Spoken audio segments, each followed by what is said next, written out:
Hello, hello, hello. Welcome. This is Rockin the Love, and you are here with Robyn. Gil and Robyn. Okay, we're a little off kilter there. Okay, everybody. Well, welcome to our show. It is the big Wednesday in December. My gosh, we're almost to the end of the year, aren't we? We're at the solstice time here on the 20th, on our oldest son's birthday, as a matter of fact. My goodness, that's crazy. Yep. Woo! It's crazy. Those kids just keep growing and those years just keep ending, right? Yeah. Or Yeah, beginning, 30, or whatever it is 30. we're doing, or being eternal, those eternal years. Wow. So this is Rockin the Love. Gil and I are a married couple who live in different places. I am currently in Carlsbad, California. Were you not sure where you were? I was going to say San Diego. Well, it depends how technical you want to be about the whole thing, right? Right. Well, I am in Albuquerque and technically in Albuquerque. So there you go. No, technically in whatever that thing is called where you live. Well, no, I live in Albuquerque. This is within the Albuquerque boundaries. I've never seen a city that had more interesting drawing of its boundary than this one. It looks like those maps of the gerrymandered maps of districts for voting. It's that's what the city boundaries look like here. It's nuts. Well, anyway, that's where we are. That's where we are. We are rocking the love at a distance. So we have been married over 20 years and still happy about it. And so, that's what this show's about. It's about rocking the love and how it's about relationships and how at the bottom of it all, it's all about the love. No matter what situation you bring up, what challenge, what's going on in the world, in your life, with your families, it's all about love. Right? Absolutely. So speaking of that, I want to just welcome Shay and Wayne. Thanks for joining us today. We're excited. And is there a reason why you're so fuzzy over there? I lost your face a couple times when you leaned in. Really? Yeah. I think the fuzzed out background is betraying your beauty today. Aw. All right. Well, no, I don't know. It must just be the background, like you just said. So yes. Okay. So anyway, why are we here today? What are we up to? Do we know? Today we are talking about traditions. And everybody wants to sing when we say it. So sing along. Traditions. Anyway, we're singing about traditions today. And just talking about all the different ones we have and different traditions that from different cultures and making our own traditions and about like what are traditions and are they important and do you do them and all that kind of stuff. So we're going to be interested in hearing from folks, their thoughts and stuff. So that's where we're headed today. Right. And that is a good tradition, Wayne, right off the bat, living your life like it's golden. If we could all do that, the world would be a better place. All right. So tell me, Senor Olmsted, how was your week? My week was excellent. Thank you for asking. It's been very busy, but it's been really great. We had an incredible event at the Rio Grande Center for Spiritual Living this weekend, and we are just moving forward. And I vacuumed my house. That was very exciting. That was important. Various important things happening and me being able to do them. So it's been a good week. Enjoyed it. Wait. But go back to your event. So you had an auction that you told us all about. Yes, we had a gathering and a silent auction, and we actually put the auction back up with the items that didn't sell yet. because we sold a bunch of stuff, but we had a bunch of stuff still left. Well, because you didn't have a lot of it up on the up for that day. Right. Because it took a while to get it all up, and so not everything was there when people looked. And So if any of you checked out the auction, you should go back because there's more things. There are more things now. And if there was something you saw before that you thought about checking on, check again to see if it's still there, because some of the things didn't get bid on, and we put them back up. Although many things have bids on them already. Then after we put it back up. And apparently everything I bid on, I didn't get.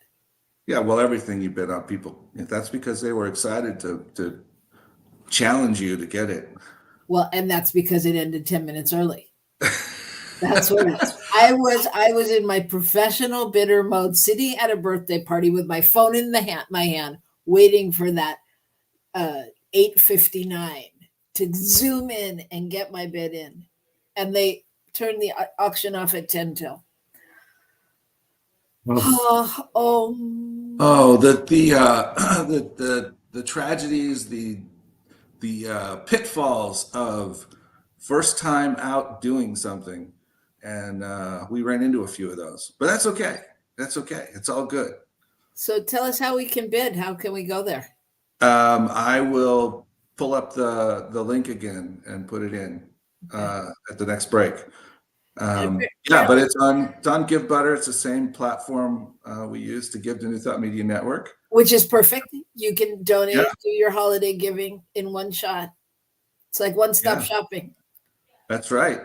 That's right. So so we'll put that up there. Once you have that, you can go right there, and then you can peruse all the fun things. Oh, that's great. That's great. I'm glad it was a successful event. Oh, it was really successful. It was, we made some money, but more importantly, people had a really fun time. We had great music. We really had some local talent that just really did a great job. So great. How about you? My week was good. Apparently, I just have to share though that I think our producer's feeling left out. His week was good too.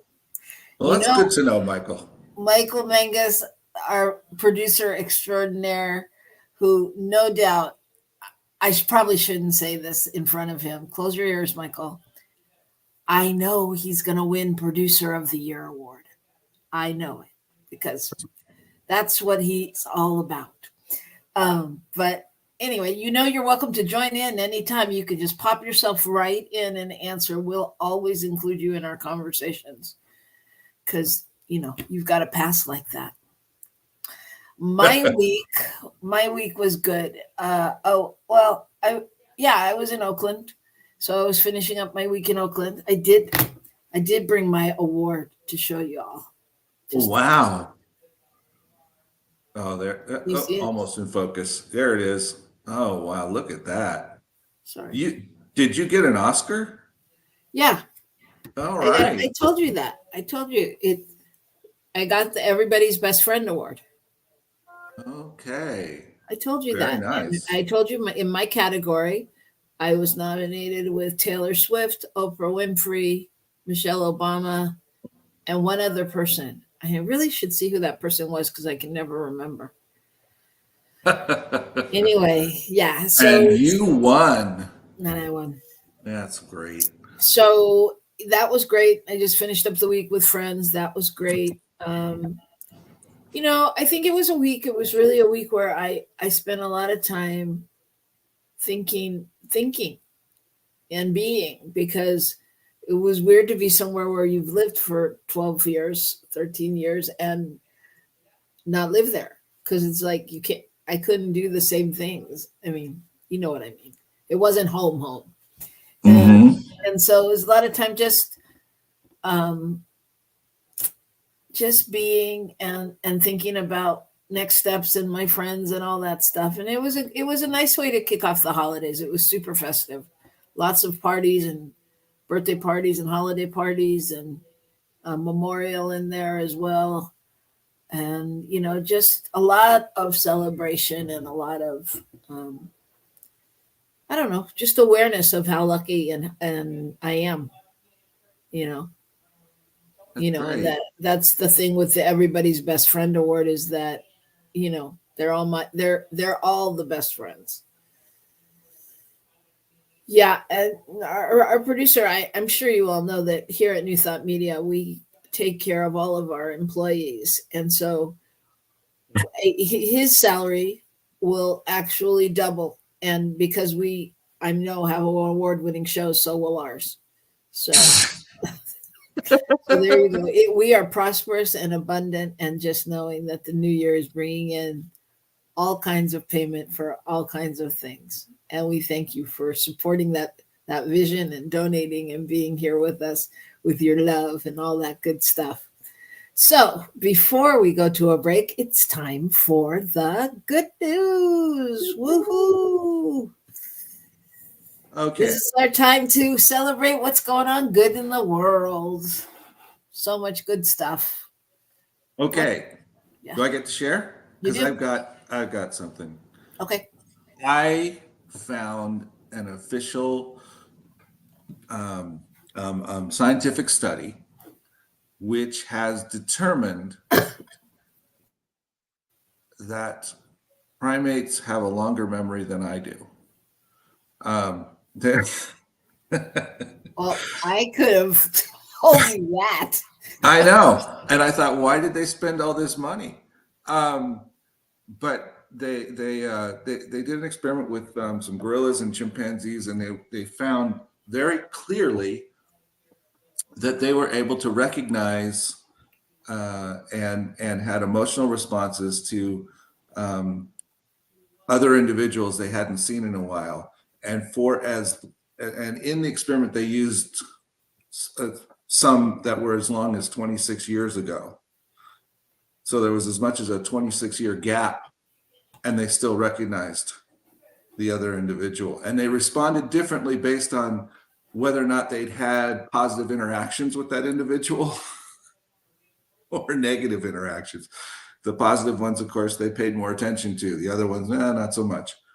Um, Wow. so anyway, I just thought it was really, really fascinating. It was partially prompted by someone who had been part of a large group of chimpanzees at a zoo, had been part of setting that up and being a keeper of that or whatever. And the oldest member was dying, and he went back to visit her, and he hadn't been there in years.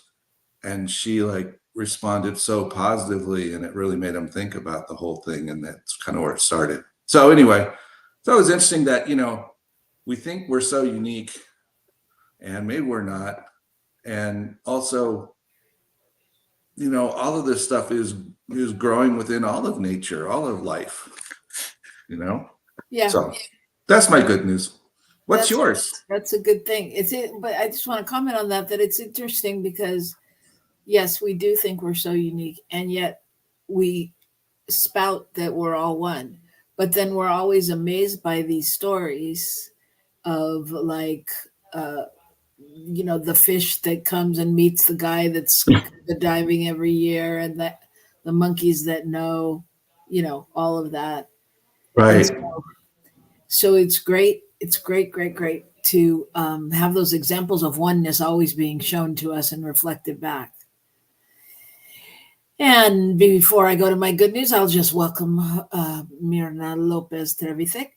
Hello, comadre. How are you? Good to see you. Glad that you have a minute to join us. We are just on our buenas noticias, our good news of the day. And I really wanted a story. I don't know. I just kind of wanted a Christmas spirit story, even though it's not about Christmas.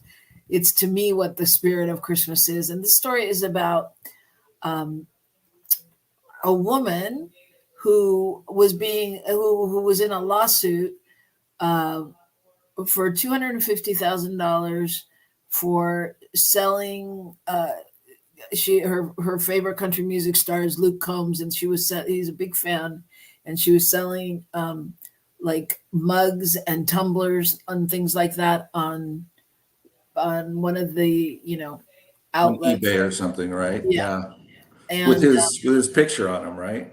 with his picture on him. Yeah. And so they are doing a lawsuit against her for $250,000 in damages.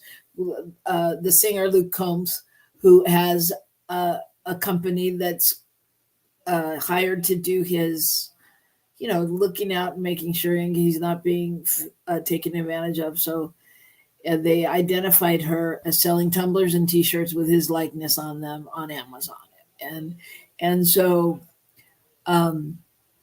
It turned out when they, looked at it in total, she'd sold 18 tumblers, earning a total of $360. And, you know, they, then they found out she had like $5,000, $5,500 locked in her Amazon account that she hadn't gotten a hold of. And the judge said had to go towards her payment. And, she is actually struggling with a type of cancer. Anyway, all that said, Luke Combs, he stepped in. He paid the $250,000 in court damages for using his likeness. He paid. I believe he's going to double the $5,500 to $11,000 and send it to her so she doesn't have anything to worry about with her medical expenses or that income that she was trying to create. And he said that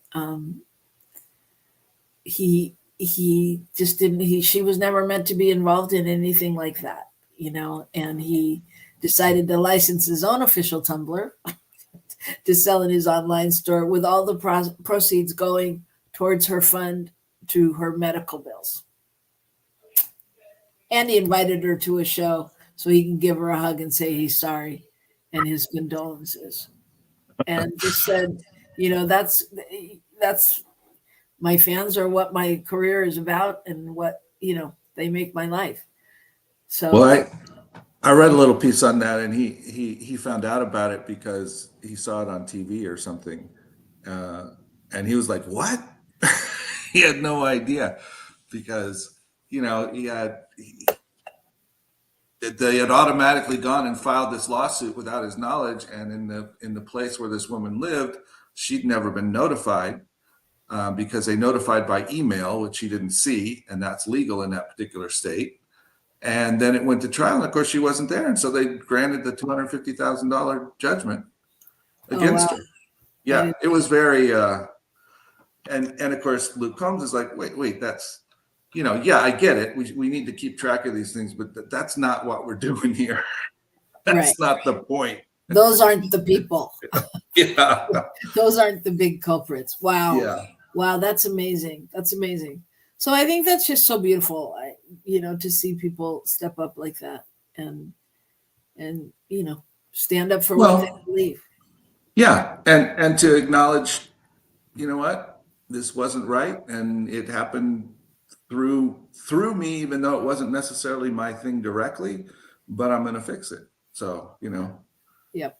I thought that was cool. So yes, so let that be an example to us all, because we can make a difference just by doing little things. It doesn't have to be a $250,000 thing, but just our intention can change the day. And our intention is to be right back here in a few minutes to talk about traditions. So hang out, and while you're on break, think about what are some of your holiday traditions? Where do they come from? What can you share with us that that will enrich this conversation? And we'll be right back right here on New Thought Media Network.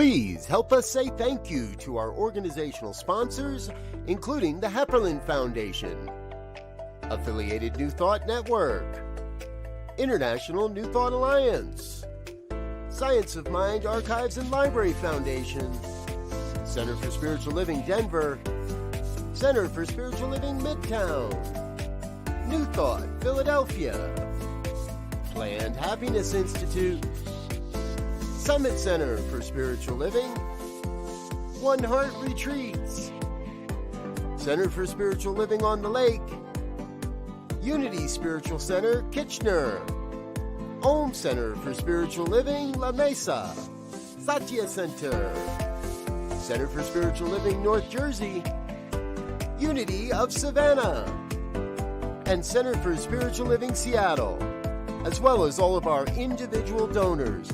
Thank you for making New Thought Media Network a place to be. Please come be you. And remember, like, share, and subscribe.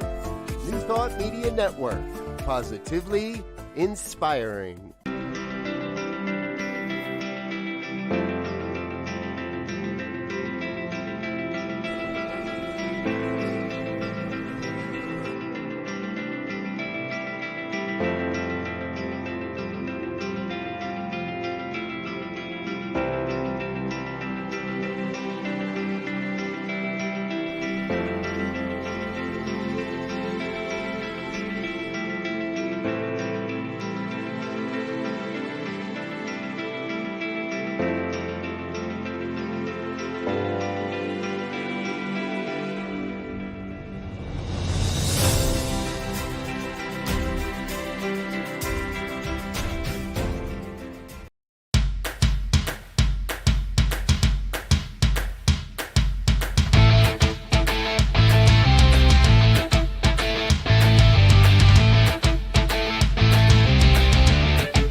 And we're back. It's Rockin the Love. I'm Robyn.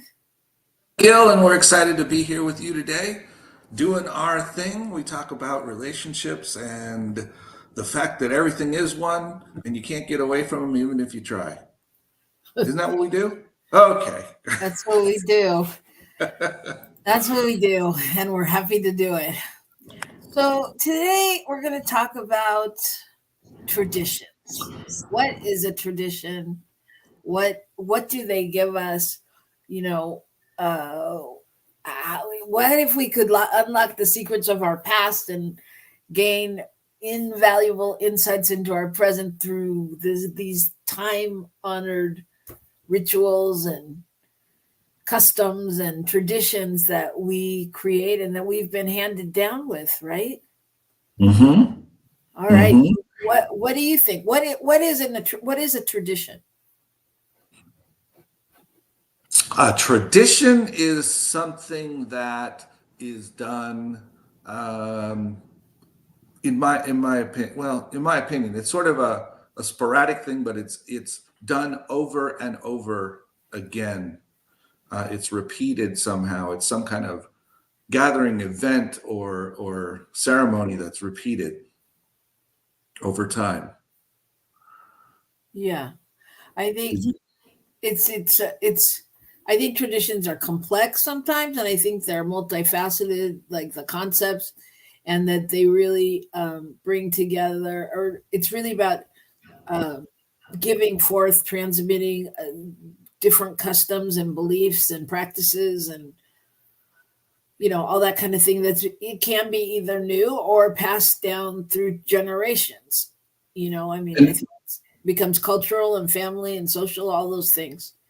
I was going to say, we sometimes think of like religious traditions and things that we have in a spiritual community as traditions. And like, I don't always think of family traditions as traditions, or, I think of in our household, the pizza and movie night on Friday became a tradition. I mean, it was like, if we weren't having pizza and a movie and, some Costco chicken and a salad, we wouldn't know what if it was Friday night or not. I mean, you know what I mean? I mean, things like that sort of evolve, but it's like people expect it. They start to look forward to it. They start to go, this is what we do. So, but what makes it so? Yeah, I hear you, and I think that though, what's the difference between a tradition and a marker? Because like that's how I know it's Friday night for sure. But is it a tradition like when I go with somebody else? Is it like, oh no, every Friday night we do, blah blah blah. So I don't know. Yeah, I mean, because tradition is usually repeated, right? I mean, there's a sense of continuity. Right. And that's what I mean. I mean, some traditions are very simple like that, and other traditions are more more sporadic, not sporadic, but spaced out, and they're more perhaps appear to be more special. They have more into them. And like I remember someone I knew, her family went every year to the same same little place on the beach in San Diego, and that's where they went every year for vacation. That was it. Right. And I thought that sounded pretty boring, but it was their tradition, right? Whereas my family went somewhere different every year, and it wasn't until later that I realized that was our tradition. Right. Our tradition was we were going to do something, but that, it was always going to be different. But it wasn't really that much less of a tradition. It was still something you look forward to, something you knew was going to happen. Right. Right. And I saw that Myrna said, hey, we do pizza on Friday night.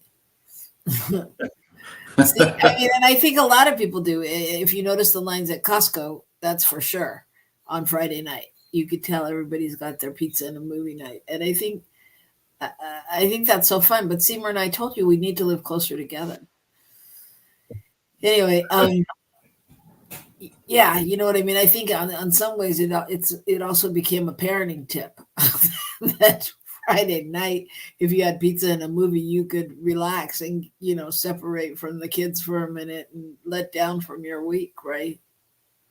Even if it's a family movie and you sit there and watch it, it's a release. You don't have to answer too many questions. Right. So, I know Shay talks about family traditions and, having to change all of that. And I some traditions are very family oriented and others are not. And it depends. But it is interesting to have to move through that. Do you want to read that, Robyn? My eyes are. Yeah, well, I think, sure. Well, we all know the situation with my family, so it's all new traditions for me, which is a good point we'll be getting to. I went and served chili with my local church as a volunteer. I participated in a gingerbread making event at the local arts center. I'm going to my first candlelight vigil at a local church and going to a Friendsgiving type Christmas dinner. It's better for me to start fresh after all this grief. Yeah. I mean, and that's a whole different thing, is creating new traditions, right? Yeah. And shifting them and moving forward. That was something I think about, but I particularly read about the idea of when is it time to let go of a tradition? When is it time to shift and do something new? And I've always been a person that sort of rails against anything that's traditional. No, I hadn't noticed. You didn't notice? You didn't know that? Okay. Well, I'll fill you in later. But the idea that traditions can be really powerful and good, and I guess it's if they don't become if they don't become a burden, they don't become a thing like what was it? Sometimes, like at the center, we had a particular event that has happened for several years, but this time around, we didn't have anybody in place ready to lead it and able to do it. And I said, well, let's just let it go for this year, And at first people were a little, set back. Right. But it was like, if it can't come from a place of somebody having the energy and love to make it happen, then let's not force it. And I think that's another piece of tradition that's important is how does it serve us? If it's serving us and helping us grow and become more of who we are, then that's great. If it's that thing of, oh God, I got to make a turkey again and take it to mom's house and, yeah, that's not a fun tradition. Right. And I think that Shay speaks to that, right? I mean, that it wasn't what doesn't serve her, And so I think that, we have so many family traditions and customs and rituals, but that are passed down. And when you were saying that reminds me of the pews. We were at a church center and that had pews, and to move the pews out was a big ritual, right? I mean, it was like, no, that's history. That's the ritual. That's, it was like, but we'll be able to sit in a circle. We'll be able to move them around. We'll be able, all the new reasons, but it was like, those pews were like the Holy Grail. Yeah. The tradition, people hang on to something. That's interesting you say that, because we kind of did that this week with the gala at the center that I'm at now. We set up round tables and chairs in the sanctuary where we were going to have the music on the stage, where we could have all of the items for the auction around the room. And, for a minute, I was a little concerned about that, but it was great and everybody loved the energy and it was all beautiful. But, there's that place where people are like, well, but, we don't let people take coffee in there. We don't let people, that's sacred. And somebody said to me afterwards, they said, it was such a sacred feeling in there. And it was like, you know what?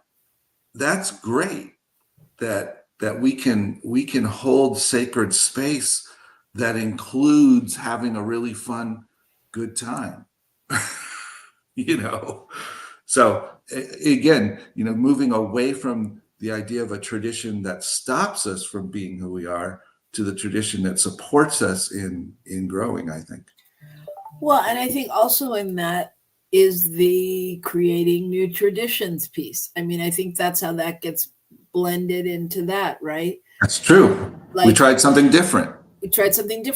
Like, I remember when, there was no alcohol at church. And now at the events, sometimes there's wine and beer or whatever, usually just wine.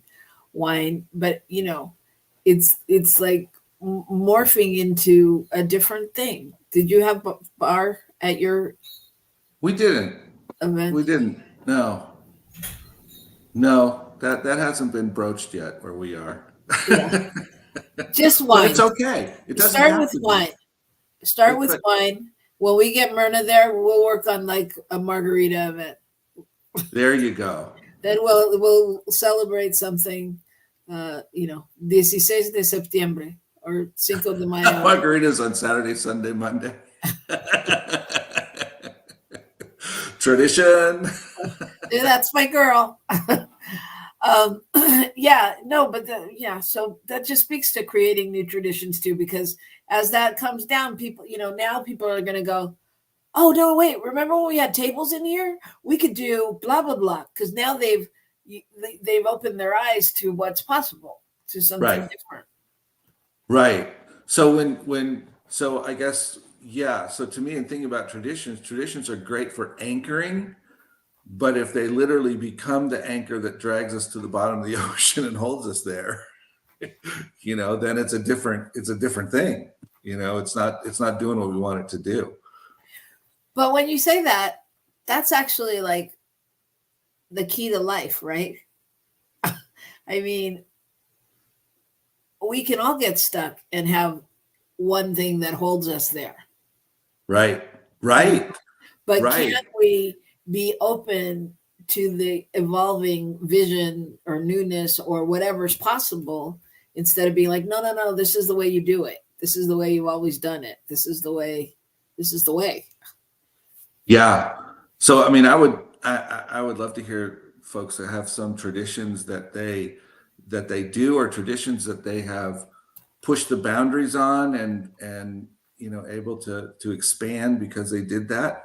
One of the things I was looking at talked about some areas that we create traditions around, and I love this because it talked about celebrating a new job or graduation, starting a gratitude jar, celebrating a new home, end of the week lunch or dinner, have a talent show, go out for ice cream every Friday. Oh, that was pizza night. We can't do ice cream. That's pizza night. Well, we did every new day, every new beginning of the school year, like at the first day of school, we'd go out for ice cream. Yeah. Yeah. Yeah. Yeah. And there's so many different ways. And some of those things, are very, we don't celebrate them super often, but we acknowledge them. It's a tradition to acknowledge important things, is kind of the tradition that I see there, is taking times to acknowledge, like when somebody has something special in their life, we acknowledge it. We say something about it. We do something around it. Right. Well, and there's so many traditions around the world. I mean, there's so many, it's not, this is just the holiday time, and there's so many different things that are celebrated and things like that. And people celebrate differently all over the world. I mean, there's some funny traditions that are. Okay. I don't visit blood family during the holidays. I go visit the local light display and Christmas Eve services instead. Yeah. Yeah. It's all different, and there are great things. There's a great, the River of Lights here in Albuquerque. I haven't been to it yet, but everyone, I mean, you'd think I was a real outsider because I haven't been yet. People love to go to that. I remember as a kid, we would go to Candy Cane Lane in the valley. Yeah. Where everyone put out their decorations every year. But I think one of the important things in that statement is it goes to taking care of ourselves. And, there's that balance. There's that balance of traditions that we like, that we don't like you said, that we feel like we have to do, or we've kind of gotten in the habit of doing.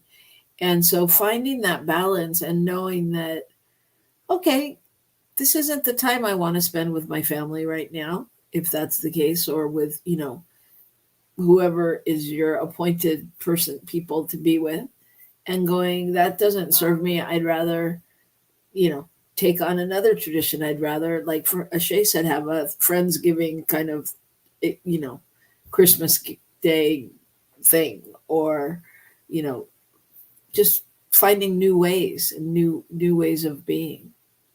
I heard something recently about the fact that more people, like a preponderance of people, are talking about taking a vacation by themselves. And we think of vacations as things which you do with your partner, your family, or whatever. And it's like, it's a new way of doing a tradition, Right. Right. Myrna says, this reminded me of a celebration tradition that is very important in the Hispanic culture in Mexico, Dia de los Muertos. And even though I set on my altar this year, I let it go due to honoring my 6-year-old and his feelings about the concept of death.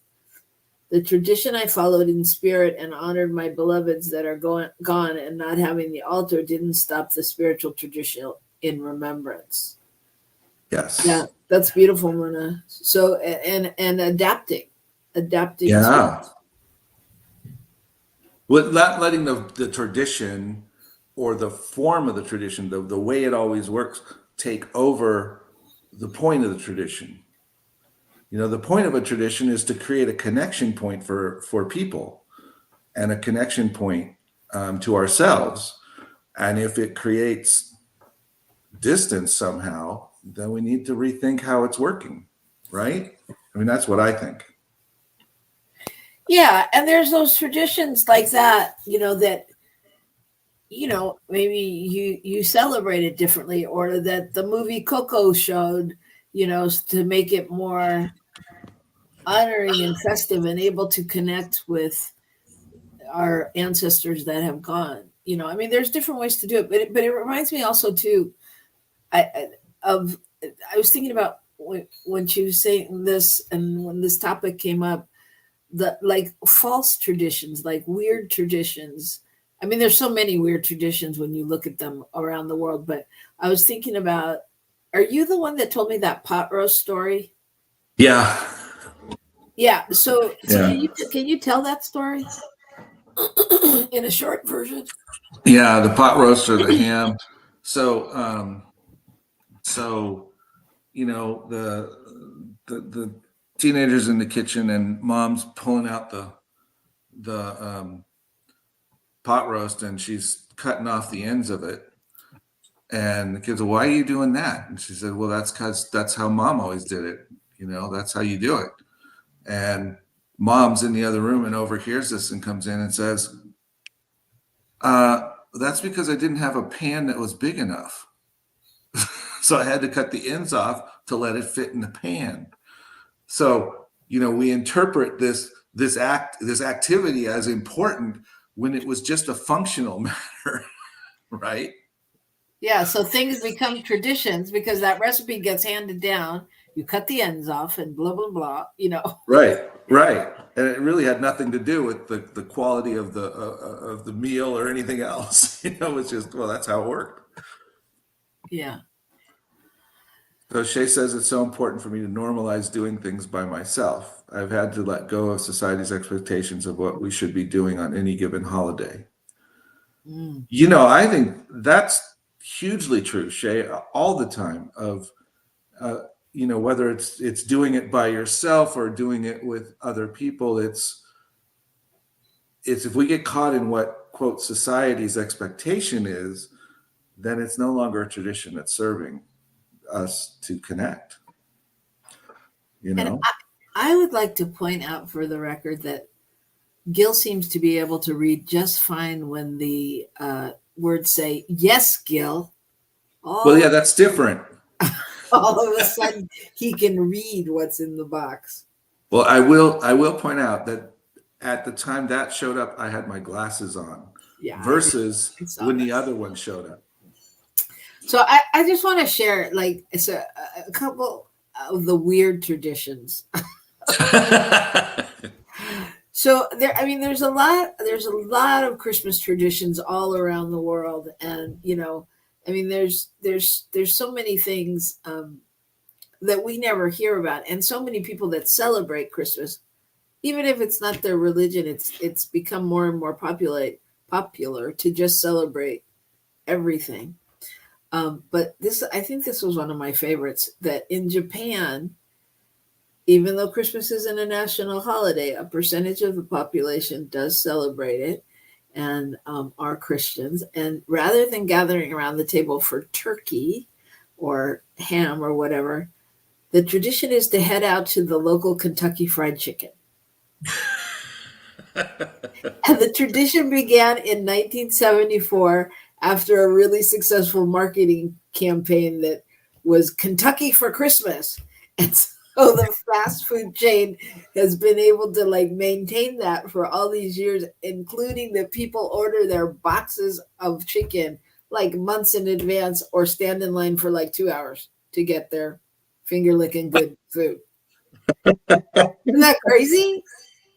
Oh my gosh. Isn't that funny? That's funny. Yeah, that's funny. That's funny. Well, yeah, it becomes a thing that people do. And that's what we do on Christmas. It's fun, even though it's silly. The other thing I was thinking about was, traditions and things that happen over time, things that I studied in world religions and ancient religions about some of the things, around the harvest time and uh, in the early days, and I can't remember the right terms, but you had the female lead, the queen that was in charge, and every year she picked a king, and then at the end of the celebration of the wintertime, the king got killed. That was, Right. I was like, it's not a tradition I particularly want to be involved in.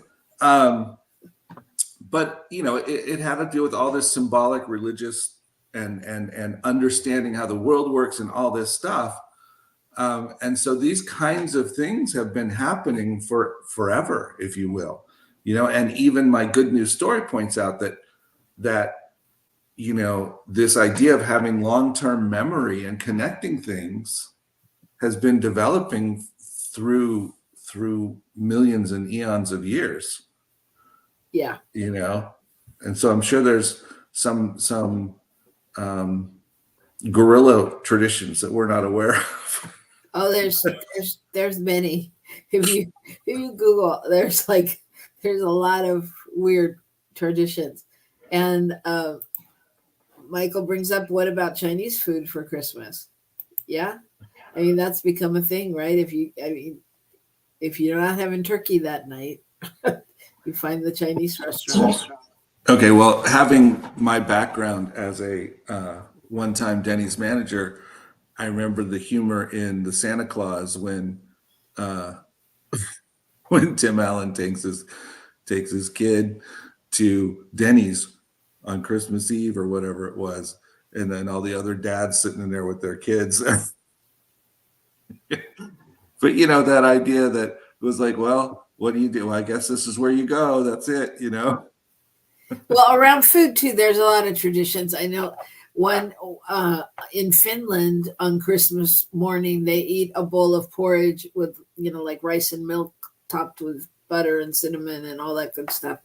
And whoever finds the almond placed in their pudding wins. But some families put more almonds if there's kids, just so that there's not that, craziness.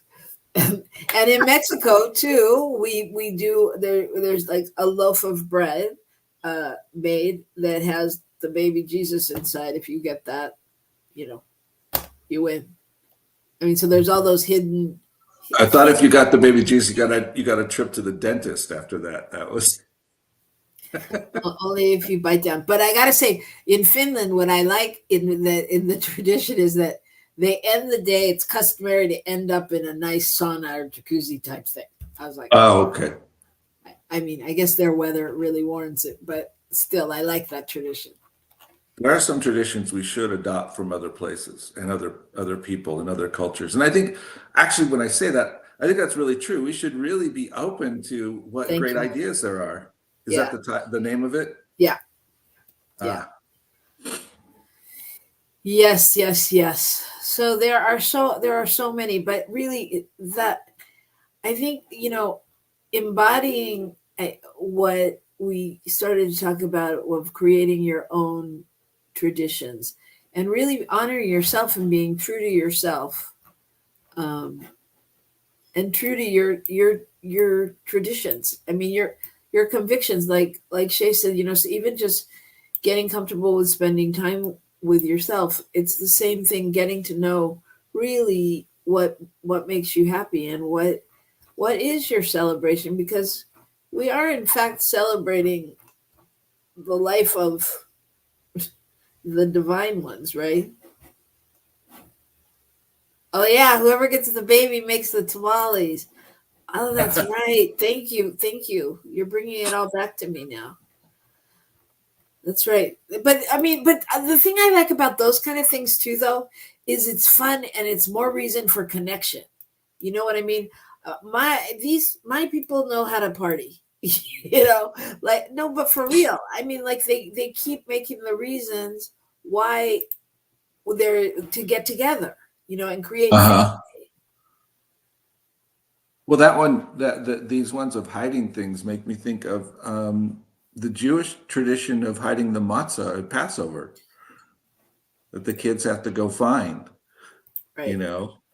I mean, we've incorporated these things in to not only celebrate something, but then to have an angle of fun to make it happen.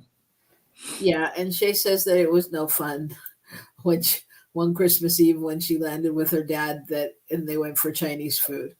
But she thought she was going to die because it was outside the paradigm that she was used to and didn't understand at all. And that, yeah, it's so true when somebody like breaks the traditions we know. Yeah. Well, and he was doing his tradition, it sounds like. She said he was Jewish, so that was kind of one of his things. Right. Perhaps. Right. Perhaps. Yeah. And some traditions get created because others are doing certain traditions, and so we try to figure out something we can do to enjoy ourselves, to mark it, Yeah. Yeah. I mean, I think, at the end of the day, traditions are meant to bring us together and to really anchor. So I think that's an important point, and that is that, tradition, I think whenever we can create a tradition that includes more, when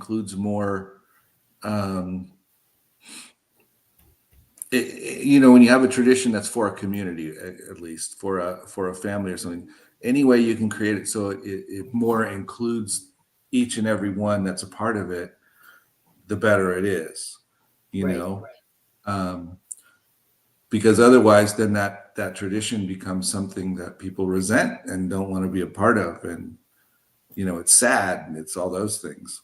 Well, and when it becomes all about the commercializing and the marketing, right? And it's, like I love in Mexico that there's so many connecting dates and days. And I know that's true in the States as well for different reasons. But when it becomes all about, like we celebrate on January 6th, the day of the Three Kings. But, when it becomes like, oh, I've got to get presents for the Three Kings and I've got to get this and I've got to do this, then you lose the joy, you lose the meaning of it, and so it's a balance, right? It's a balance of learning that. I just want to share one more tradition with you because I just really like this, and it accentuates why I think we should do a retreat in Italy. Okay. So this is a custom from Italy, and it says, while children worldwide are waiting for the one day to finally open their gifts, children in Italy don't have to limit themselves to only one day. Italian children have 5 different Christmas characters to choose from. On December 6th, San Nicolo comes with a big bag of presents. On December 13th, Santa Lucia, the light bringer, comes to the children and leaves out food for her and her donkey. On December 24th and 25th, baby Jesus and Father Christmas bring gifts. On January 5th, the night before the Epiphany, a witch comes flying down the chimney, rewarding good children with figs, nuts, and honey. And the witch is arguably the most interesting of the characters. Her name is La Befana, and she's an alcoholic who is chronically late and can't find the way to baby Jesus in Nazareth. So she visits every child in Italy instead. And her name probably comes from the Epiphany, My God, Christian feast. But La Befana prefers wine and sausage to milk and cookies. And she loves cleaning and punishing bad behaved children. Does it get more real than that?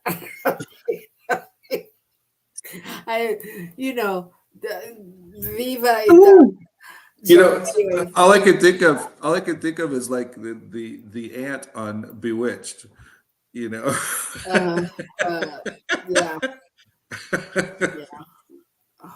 Now it's going to be, what's her name? Michael Mingus. Who is the ant? is I can see her. Okay, Michael's on it. He's gonna Google. Okay, so anyway, before we go, that this bring back the joy to this season, to all and start your own traditions. Really, really look at what serves you, and yeah, just how we can really create what's important to us and what we want to leave behind. Esmeralda, Esmeralda, thank you.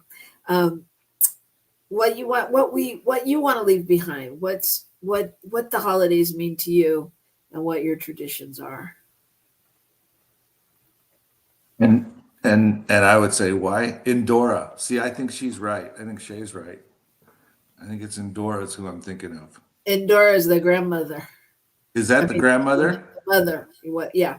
But I just remembered. Yeah. Anyway, who knows? They were all a little crazy on that show. So the various ones that showed up. Yeah.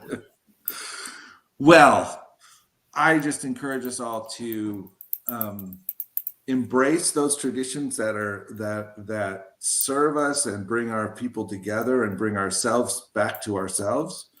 And if it's not something that speaks to you, let it go. See what else is there for you. Absolutely. I think that's the key. And whatever you're doing, make sure you're rocking the love, because that's the joy of this season and what it's all about. And in our perfect world, that's what the joy of all of our time should be. It shouldn't be seasonal. So get out there, y'all, and rock the love. Happy winter solstice tomorrow. And we'll see you next week. We'll join you live together from Carlsbad, California. Yeah. Have a blessed holiday, whatever you're celebrating. And we will see you next week right here on New Thought Media Network.